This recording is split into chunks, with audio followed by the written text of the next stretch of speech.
വർക്കങ്ങളെ പാർക്കൊക്കെ കണ്ടു, സൂപ്പർ. വർക്കങ്ങളെ പാർക്കിലെ പക്ഷിമൃഗാദികളെയും പ്രകൃതിയും എനിക്ക് വളരെ ഇഷ്ടമായി. പിന്നെ ഒരു കാര്യം, പാർക്കിൽ എന്തെങ്കിലും സഹായമൊക്കെ ചെയ്യണമെങ്കിൽ ചെയ്തു തരാം കേട്ടോ. ഓണത്തിന് അടിച്ചു പൊളിക്കാൻ കുറച്ച് പോക്കറ്റ് മണിയൊക്കെ കിട്ടുമല്ലോ. ഇവിടെ സത്യത്തിൽ പണിയൊന്നും ഉണ്ടായിരുന്നില്ല. പക്ഷേ ആ പയ്യനോട് ചോദിച്ചപ്പോൾ അവൻ +2 ഒക്കെ കഴിഞ്ഞു IT പഠിക്കുകയെന്ന് പറഞ്ഞു. പക്ഷേ ഇങ്ങനെയുള്ള കുട്ടികളെ എന്താ പറയുക, ജോലിയോടുള്ള താല്പര്യം, പഠിപ്പിനോടുള്ള താല്പര്യം, അവർക്ക് സ്വയം ജീവിതത്തിൽ എന്തെങ്കിലുമൊക്കെ ചെയ്യണമെന്നുള്ള താല്പര്യക്കാരെ തീർച്ചയായിട്ടും നമ്മൾ പ്രോത്സാഹിപ്പിക്കണം.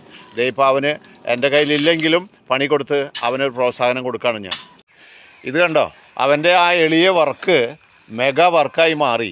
അപ്പോൾ ഇതിൽ നിന്ന് നമ്മൾ മനസ്സിലാക്കേണ്ട കേസ്, നമുക്ക് ഓരോരുത്തർക്കും താല്പര്യം ഉണ്ടെങ്കിൽ എത്തേണ്ട ഘട്ടങ്ങളിൽ മേഖലകളിൽ എത്തിച്ചേരാൻ നമ്മളുടെ പരിശ്രമമാണ് ആവശ്യം. അതിന് പ്രായമൊന്നും വിഷയമല്ല. അപ്പോൾ കൗതുക പാർക്ക് കണ്ടു പോണ സമയത്ത് ഇങ്ങനെ ഒരാൾ ഇതുവരെ എന്നോട് ചോദിച്ചിട്ടില്ല. പക്ഷേ ഞാനതിൽ സ്റ്റണ്ടായിപ്പോയി. അങ്ങനെയാണ് ഇവന് ഈ ഒരു കാര്യം ചെയ്യാനായിട്ട് സമ്മതിച്ചത്. അപ്പോൾ ഓൾ ദ ബെസ്റ്റ്. ബൈ.